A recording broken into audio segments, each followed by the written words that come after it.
আসসালামু আলাইকুম প্রিয় শিক্ষার্থীরা, কেমন আছে সবাই? আজকে দ্বাদশ শ্রেণীর ভূগোল দ্বিতীয় পত্র অনলাইন ক্লাসে তোমাদের সবাইকে স্বাগতম।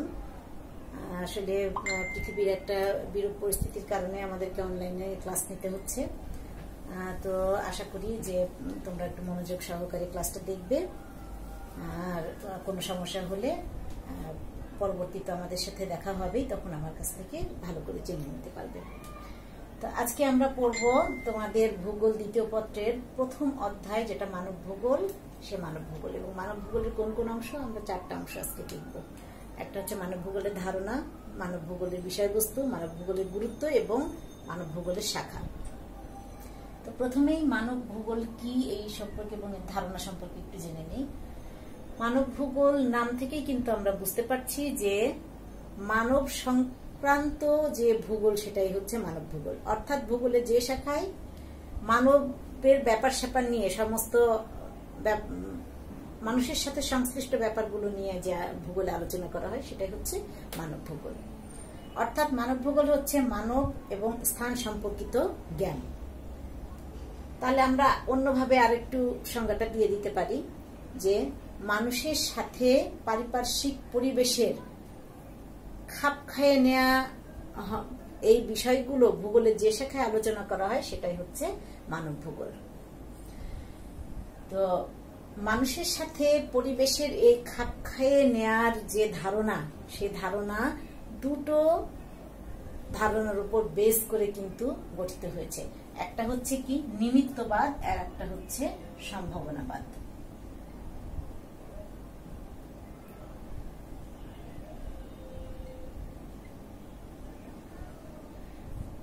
এটা কিন্তু সম্পূর্ণ ভিন্ন ধর্মী মতবাদ। নিমিত্তবাদ যেরকম, সম্ভাবনাবাদ ঠিক তার অপোজিটটা।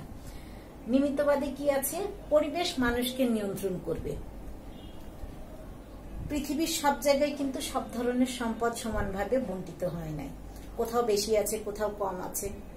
তো এই সম্পদ বিভিন্ন জায়গায় ভিন্ন ভিন্ন রকমের।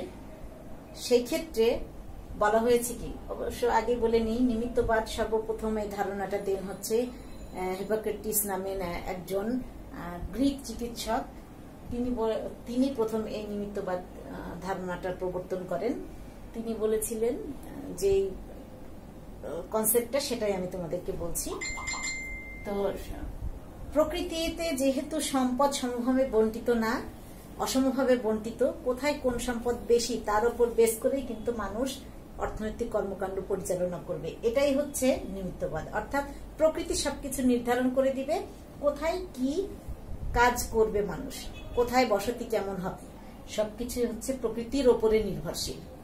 কিন্তু সম্ভাবনাবাদে ঠিক অপোজিট কথাটা বলা হয়েছে। এখানে বলা হয়েছে প্রকৃতি কিছু করবে না, প্রকৃতি অনেকগুলো সম্ভাবনার দ্বার খুলে দিবে, কিন্তু মানুষ তার জ্ঞান, বুদ্ধি, বিচার, বিবেচনা দিয়ে সেই প্রকৃতিকে কাজে লাগাবে। এখানে বলা হচ্ছে প্রকৃতি তার অবস্থার যদি অবনতি ঘটে তাহলে প্রকৃতি সেটাকে নিয়ন্ত্রণ করবে। সম্ভাবনাবাদী কিন্তু সেটা বলা নাই, সে বলা আছে যে মানুষ প্রকৃতিকে ইউজ করবে। যেহেতু সম্পদ কোথায় সমানভাবে বণ্টিত না, বিভিন্ন জায়গায় ভিন্ন ভিন্ন ধরনের বণ্টিত আছে, তাই যেখানে সম্পদ বেশি মানুষ তার জ্ঞান বুদ্ধি দিয়ে সেই সম্পদকে কিভাবে কাজে লাগবে সেটা মানুষই নির্ধারণ করবে, প্রকৃতি না। এই দুটো হচ্ছে তোমার ধারণা। এখন আমরা আসি মানব ভূগোলের বিষয়বস্তু। মানব ভূগোলের সংখ্যা থেকেই কিন্তু এর বিষয়বস্তু সম্পর্কে কিছুটা কনসেপ্ট আমরা পেয়ে গেছি। যেমন হচ্ছে মানব ভূগোলের মূল বিষয়বস্তু হচ্ছে একটা কি মানুষ। দেখো, মানব ভূগোলের যত কিছুই আলোচনা করি না কেন, সবকিছুর পেছনে আছে মানুষ। অর্থাৎ মানুষের কর্মকাণ্ড, মানুষের জীবনযাত্রা, মানুষের বসতি, মানুষের চলাফেরা, মানুষের খাদ্য, ধর্ম, সবকিছুই কিন্তু প্রকৃতিকে কিভাবে কাজে লাগাবে সবই কিন্তু মানব ভূগোলের মধ্যে আলোচনা করা হয়। তাহলে এটা একটা গুরুত্বপূর্ণ বিষয়। আর একটা বলছি কি পরিবেশ। আমরা সংজ্ঞাতেই কিন্তু বলে দিয়েছিলাম মানুষের সাথে পরিবেশের পারস্পরিক মিথস্ক্রিয়ার যে ভূগোল গঠিত হয় সেটাই হচ্ছে মানব ভূগোল। তাহলে পরিবেশ তো অবশ্যই থাকতে হবে। তাহলে বুঝতেই পারছি যে পরিবেশও কিন্তু মানব ভূগোলের খুবই গুরুত্বপূর্ণ একটা বিষয়। এরপরে আছে সংস্কৃতি, অর্থাৎ মানুষের শিক্ষা, ধর্ম, আচার আচরণ, তারপরে পোশাক পরিচ্ছদ, খাওয়া, পেশা সবকিছুই হচ্ছে মানুষের সংস্কৃতি। এই সংস্কৃতিও কিন্তু মানুষের আর একটা গুরুত্বপূর্ণ বিষয়বস্তু। আমরা আবার এই বিষয়বস্তু ছাড়াও অন্যভাবেও একটু আলোচনা করতে পারি মানুষের মানব ভূগোলের বিষয়বস্তুগুলোকে। তো আমরা যদি মানুষ, পরিবেশ, সংস্কৃতি এই তিনটা আলোচনা করে বিষয়বস্তু বলি তাহলেও হবে। আবার যদি আমরা এইভাবে বলি, আমি যেভাবে দেখাচ্ছি সেভাবেও কিন্তু হবে। যেমন হচ্ছে সংস্কৃতি। সংস্কৃতি মানব ভূগোলের একটা খুবই গুরুত্বপূর্ণ, কারণ ওই তিনটা যখন দিয়েছিলাম তখনই কিন্তু বলে দিয়েছি যে সংস্কৃতি হচ্ছে একটা অঞ্চলের মানুষের খাবার, পোশাক পরিচ্ছদ, আচার আচরণ, শিক্ষা সবকিছুই কিন্তু সংস্কৃতির মধ্যে পড়ে। তো এই সব কিছুই কিন্তু মানব ভূগোলে আমরা আলোচনা করে থাকি। তাহলে সংস্কৃতিটা একটা মানব ভূগোলের খুবই গুরুত্বপূর্ণ বিষয়। এরপরে আসছে হচ্ছে অর্থনীতি ও সম্পদ। মানব ভূগোলের আর একটা গুরুত্বপূর্ণ বিষয়বস্তু হচ্ছে অর্থনীতি ও সম্পদ। অর্থনীতি কিরূপ হবে কোনো একটা স্থানের, সেটা সম্পদের উপর বেস করবে। কোন স্থানে সম্পদ বেশি থাকলে এক ধরনের অর্থনীতি হবে, কম থাকলে আর এক ধরনের অর্থনীতি হবে। কোথায় প্রথম পর্যায়ের কর্মকাণ্ড হবে, কোথায় দ্বিতীয় হবে, তৃতীয় হবে, চতুর্থ হবে, সবকিছুই কিন্তু আমরা মানব ভূগোলের এই অর্থনীতি সম্পদের মাধ্যমে জানতে পেরে থাকি। তাহলে দেখা যাচ্ছে যে অর্থনীতি সম্পদও কিন্তু একটা গুরুত্বপূর্ণ বিষয়বস্তু। এরপরে আসবে জনসংখ্যা ও জনপদ। মানব ভূগোলের আর একটা গুরুত্বপূর্ণ বিষয়বস্তু হচ্ছে জনসংখ্যা ও জনপদ। একটা নির্দিষ্ট ভূখণ্ডের মধ্যে কতজন লোক বসবাস করে সেই লোক সংখ্যাকে আমরা জনসংখ্যা বলছি, আর তাদের বসতি কেমন সেটাই হচ্ছে জনপদ। মানব ভূগোলে কিন্তু এটা খুবই গুরুত্বপূর্ণ। সব অঞ্চলের জনপদ একরকম হবে না, সব অঞ্চলের জনসংখ্যার ঘনত্ব একরূপ হবে না, ভিন্ন ভিন্ন হবে। কেন হবে না, এই সবগুলো কিন্তু আমরা মানব ভূগোলের মাধ্যমে জেনে গেছি। এই জন্য এটাও কিন্তু খুবই গুরুত্বপূর্ণ একটা বিষয়। এছাড়াও কিন্তু আরো কতগুলো বিষয়বস্তু রয়েছে, তা হচ্ছে অঞ্চল। অঞ্চল মানব ভূগোলের একটা গুরুত্বপূর্ণ বিষয়। ভিডাল ডেলা ব্লাস নামে একজন ফরাসি ভূগোলবিদ, উনি অঞ্চলের ধারণা, অঞ্চলের নিয়ামক, অর্থাৎ ভিন্ন ভিন্ন জায়গায় ভিন্ন ভিন্ন যে অঞ্চল আছে সেই অঞ্চলের নিয়ামক, তারপরে অঞ্চলের পরিকল্পনা, অঞ্চলের শ্রেণী বিভাগ প্রভৃতি সম্পর্কে কিন্তু ব্যাপক আলোচনা করে থাকেন। এই আলোচনার প্রেক্ষিতে দেখা যায় যে মানব ভূগোলে একটা গুরুত্বপূর্ণ বিষয় হচ্ছে অঞ্চল। এরপরে আছে হচ্ছে মানচিত্রাঙ্কন, একটা হচ্ছে সমাজ ও সামাজিক কল্যাণ।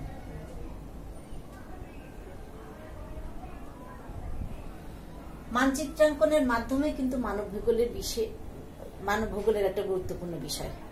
মানচিত্রাঙ্কনের মাধ্যমে আমরা খুব সহজে অনেক বই পড়ে যে না জ্ঞান অর্জন করতে পারি, তার চাইতে একটা মানচিত্র যদি মানে সঠিকভাবে আমরা পাঠ করতে পারি তাহলে কিন্তু আরো বেশি জ্ঞান অর্জন করতে পারি। কারণ মানচিত্রাঙ্কনের সাহায্যে সাংকেতিক চিহ্নর মাধ্যমে খুব সহজে অনেক ইনফরমেশন কিন্তু উপস্থাপন করা যায়।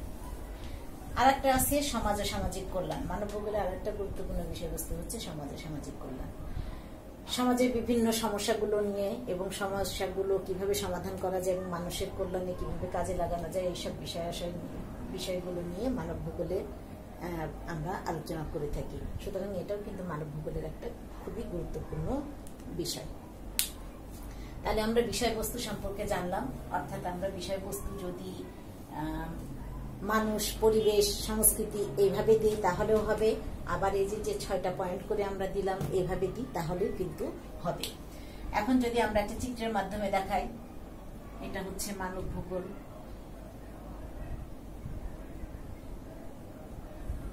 গোল দিলাম, এর বিষয়বস্তু কতগুলা?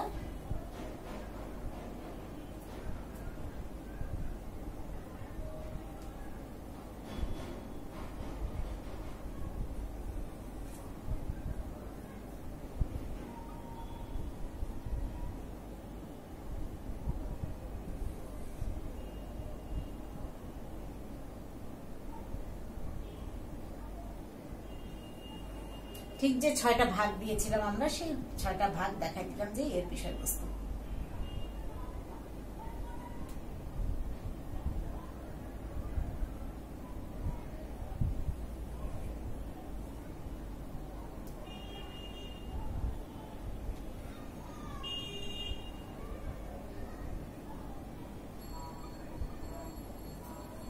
তাহলে এইভাবে আমরা দেখাই দিতে পারি যে মানব ভূগোলের এগুলো সবই বিষয়বস্তু।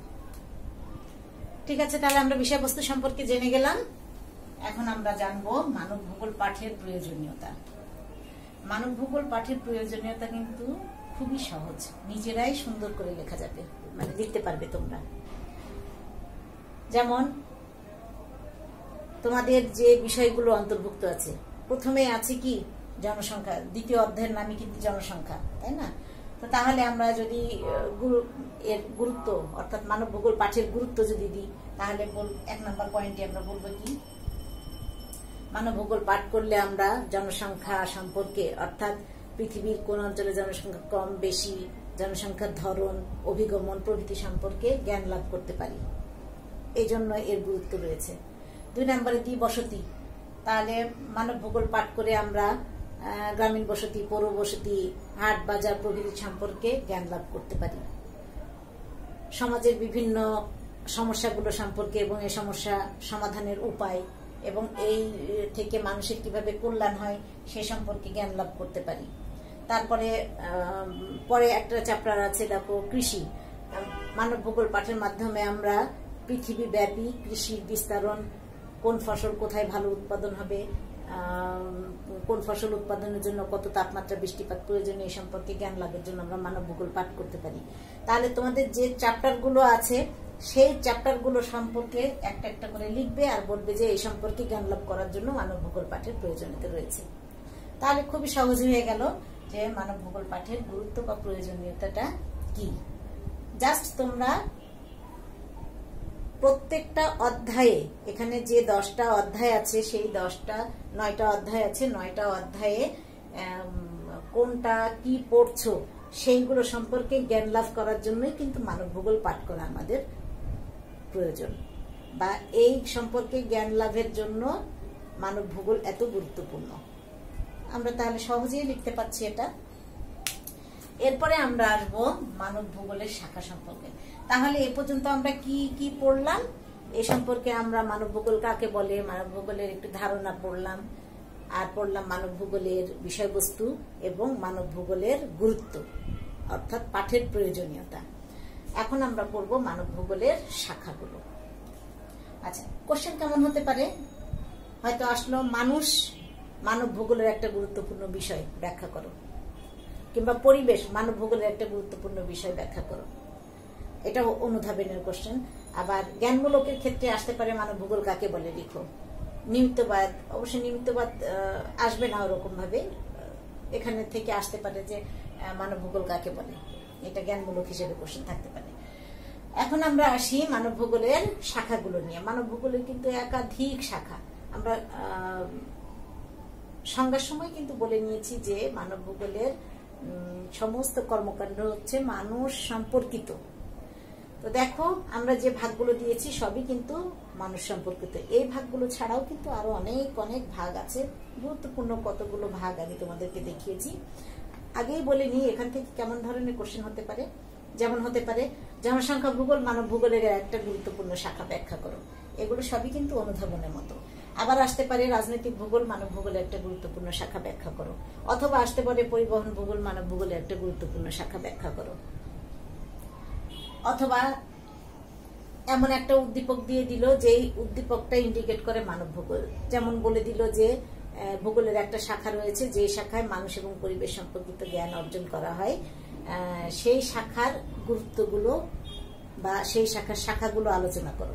তখন কিন্তু আমাদের ওই গুরুত্বগুলো লিখতে হবে এবং শাখা বললে এই শাখাগুলোর বর্ণনা দিতে হবে। এখন উদ্দীপকের উপর বেস করে তোমরা বুঝতে পারবে যে আসলে কি চেয়েছে কোশ্চেনটা। তো আমরা শাখা নিয়ে এখন আলোচনা করি। মানব ভূগোলের একটা গুরুত্বপূর্ণ শাখা হচ্ছে সাংস্কৃতিক ভূগোল। এর আগেই যখন আমরা বিষয়বস্তুতে সংস্কৃতি নিয়ে বলেছি তখনই বলেছি যে সংস্কৃতি একটা অঞ্চলের মানুষের পোশাক পরিচ্ছদ, খাদ্য, পেশা, ধর্ম শিক্ষা সবকিছু কিন্তু সংস্কৃতির অন্তর্গত। এই সম্পর্কে সাংস্কৃতিক ভূগোলে এই সব সম্পর্কে আলোচনা করা হয়, নৃবিজ্ঞান সম্পর্কে আলোচনা করা হয়, মানুষের অতীত সম্পর্কে অর্থাৎ মানুষের ক্রমবিকাশ সম্পর্কে সাংস্কৃতিক ভূগোলে আলোচনা করা হয়ে থাকে। এরপরে আসবো আমরা জনসংখ্যা ভূগোল। জনসংখ্যা ভূগোলে জনসংখ্যা কাকে বলে আগেই আমরা বলে দিয়েছি, তারপরেও আবার বলছি যে একটা নির্দিষ্ট ভূখণ্ডের মধ্যে কি পরিমাণ লোক সংখ্যা বসবাস করছে সেই সংখ্যাটাই হচ্ছে জনসংখ্যা। এখন জনসংখ্যা সব জায়গায় কিন্তু এক ধরনের না, কোথাও জনবসতি ঘন, কোথাও হালকা, এর বিভিন্ন জনমিতিক উপাদানগুলো আছে, যেমন জন্মহার, মৃত্যুহার, প্রজনশীলতা প্রভৃতি। এই জনসংখ্যা ভূগোল পাঠের মাধ্যমে কিন্তু আমরা এই সম্পর্কে আলোচনা করতে পারি। আর জনসংখ্যা ভূগোলে এই সব ডিটেল আলোচনা করা হয়ে থাকে। তোমরা যদি ওপরের ক্লাসে যাও, যদি অনার্স পড়ো জিওগ্রাফিতে, তাহলে দেখবে যে এই প্রত্যেকটা কিন্তু আলাদা আলাদা কোর্স আছে তোমাদের। এই এক একটা কোর্স হচ্ছে এই এক একটা মানে এই যে বসতি, জনসংখ্যা, সাংস্কৃতিক, এসব কিন্তু আলাদা আলাদা কোর্স হিসেবে তোমরা পড়বে। এরপরে আমরা আসছি বসতি ভূগোল। বসতি ভূগোল জানার আগে একটুখানি আমরা বলি বসতিটা কি। বসতি হচ্ছে কোনো একটা স্থানে স্থায়ী বা অস্থায়ীভাবে যে বসবাস করা হয় সেই বসবাসকেই আমরা বলি বসতি। তো এই বসবাসটা কমপক্ষে 6 মাসের অধিককাল হতে হবে। 6 মাসের কম হলে সেটাকে আমরা সাধারণত বসতি হিসেবে কাউন্ট করি না। তো এই বসতি এক এক জায়গায় এক এক রকম হয়ে থাকে। যেমন গ্রামীণ পরিবেশে একরকম হয়ে থাকে, শহরের পরিবেশে একরকম হয়ে থাকে। গ্রামীণ পরিবেশে কেমন বসতির ধরন হয়, এখানটাই হচ্ছে তোমার ঘর বাড়ির ধরনগুলো কেমন হয়, হাট বাজারের প্রকৃতি কেমন হয়, এই সবগুলো নিয়ে কিন্তু বসতি ভূগোল আলোচনা করে থাকে। তাহলে দেখা যাচ্ছে যে বসতিটা কি নিয়ে, মানুষ নিয়ে, এটা মানব ভূগোলের একটা শাখা। এরপরে আসছি আমরা অর্থনৈতিক ভূগোলে। মানুষের সব ধরনের অর্থনৈতিক কর্মকাণ্ড কিন্তু অর্থনৈতিক ভূগোলের মাধ্যমে আলোচনা করা হয়ে থাকে। এখন অর্থনৈতিক কর্মকাণ্ডটা কি? অর্থনৈতিক কর্মকাণ্ড হচ্ছে সেই কর্মকাণ্ড যা দ্বারা মানুষ তার জীবিকা নির্বাহ করে থাকে। অর্থনৈতিক কর্মকাণ্ড 4 ধরনের, একটা হচ্ছে প্রথম, দ্বিতীয়, তৃতীয় এবং চতুর্থ, এই 4টা। তো প্রথম পর্যায়ে অর্থনৈতিক কর্মকাণ্ডগুলো হচ্ছে কোনগুলো? কৃষি কাজ করা, মৎস্য সম্পদ আহরণ করা, বনজ সম্পদ আহরণ করা, এই প্রভৃতিগুলো হচ্ছে প্রথম পর্যায়ে। দ্বিতীয় পর্যায়ে হচ্ছে শিল্প। তৃতীয় পর্যায়ে কি? পরিবহন, যোগাযোগ, তারপরে ব্যবসা বাণিজ্য, এগুলো তৃতীয় পর্যায়ের অর্থনৈতিক কর্মকাণ্ড। চতুর্থ পর্যায়ের কর্মকাণ্ড হচ্ছে সেবামূলক। যেমন আমি তোমাদের পড়াচ্ছি, বিনিময়ে সরকার আমাকে বেতন দিচ্ছে, আমি তোমাদের সেবা দিচ্ছি, ডাক্তার সেবা দেয়, উকিল সেবা দেয়, ইঞ্জিনিয়ার সেবা দেয়, এই সবগুলোই হচ্ছে চতুর্থ পর্যায়ের অর্থনৈতিক কর্মকাণ্ড। তাহলে এই সব ধরনের কোথায় কোন ধরনের অর্থনৈতিক কর্মকাণ্ড দেখা যাবে, কোথায় কোন ধরনের অর্থনৈতিক কাণ্ড কম হবে, শিল্প নিয়ে, পরিবহন নিয়ে, যোগাযোগ নিয়ে, সবকিছু নিয়ে কিন্তু আমরা অর্থনৈতিক ভূগোলে আলোচনা করে থাকবো। এরপরে আমরা আসছি রাজনৈতিক ভূগোল। রাজনৈতিক ভূগোল হচ্ছে রাজনীতি সম্পর্কিত ভূগোল। অর্থাৎ ভূগোলের এখানে রাজনীতি, সরকার, রাষ্ট্রের যে মূলনীতি, পররাষ্ট্রনীতি, তারপরে হচ্ছে সরকার ব্যবস্থা, সবকিছুই কিন্তু রাজনৈতিক ভূগোলের ভেতরেই পড়ে এবং আমরা রাজনৈতিক ভূগোল পাঠ করলে এই সম্পর্কে জ্ঞান লাভ করতে পারবো। এটাও কিন্তু মানব ভূগোলের খুবই একটা গুরুত্বপূর্ণ শাখা। এছাড়াও আছে নগর ভূগোল। নগর ভূগোলে নগর পরিকল্পনা, নগরের ধরন, নগরের ক্রমবিকাশ, নগরায়ন, নগরায়নের নীতি, সবকিছুই কিন্তু নগর ভূগোলের মধ্যে আমরা পড়ব বা নগর ভূগোল পাঠ করলে জানা যাবে। এটাও একটা গুরুত্বপূর্ণ শাখা। আঞ্চলিক ভূগোল। আঞ্চলিক ভূগোল হচ্ছে, এর আগে আমি বলেছি, অঞ্চলের ধারণা, ভিন্ন ভিন্ন অঞ্চলের নিয়ামক, এর ক্রমবিকাশ, অঞ্চলের পরিকল্পনা, অঞ্চলের শ্রেণী বিভাগ, সবই কিন্তু আমরা মানব ভূগোলের যে শাখা আঞ্চলিক ভূগোলের মাধ্যমে জানতে পারবো। এর মধ্যে আলোচনা করা হয়ে থাকে। পরিবহন ভূগোলে আমরা কিন্তু কোন পরিবহন পৃথিবীর আন্তর্জাতিক বাণিজ্যের ক্ষেত্রে বেশি প্রভাব ফেলে, কোনটা কম ফেলে, এই সমস্ত কিছু পরিবহন ভূগোলের মাধ্যমে আমরা জানবো। এই শাখাগুলো ছাড়াও কিন্তু আরো অনেকগুলো শাখা মানব ভূগোলের আছে। যেমন আমরা বলতে পারি কি, চিকিৎসা ভূগোল, জেন্ডার ভূগোল, ঐতিহাসিক ভূগোল,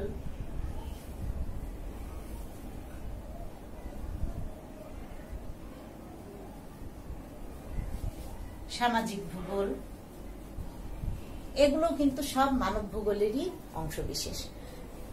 তাহলে আজকে আমরা মানব ভূগোলের প্রথম অংশটা অর্থাৎ তোমাদের ফার্স্ট চ্যাপ্টারের প্রথম অংশটা কিছু অংশ আমরা জানলাম মানব ভূগোল কাকে বলে, এর একটু ধারণা, তারপরে এর বিষয়বস্তুগুলো, মানব ভূগোল পাঠের প্রয়োজনীয়তা বা মানব ভূগোল পাঠের গুরুত্ব, মানব ভূগোলের শাখাগুলো সম্পর্কে আমরা জেনেছি। পরবর্তীতে আবার দেখা হবে। তো ভালো থাকো, সুস্থ থাকো। আবার নেক্সট ক্লাসের আমন্ত্রণ রইল। ঘরে থেকো, লেখাপড়ার সঙ্গে থেকো। আল্লাহ হাফেজ।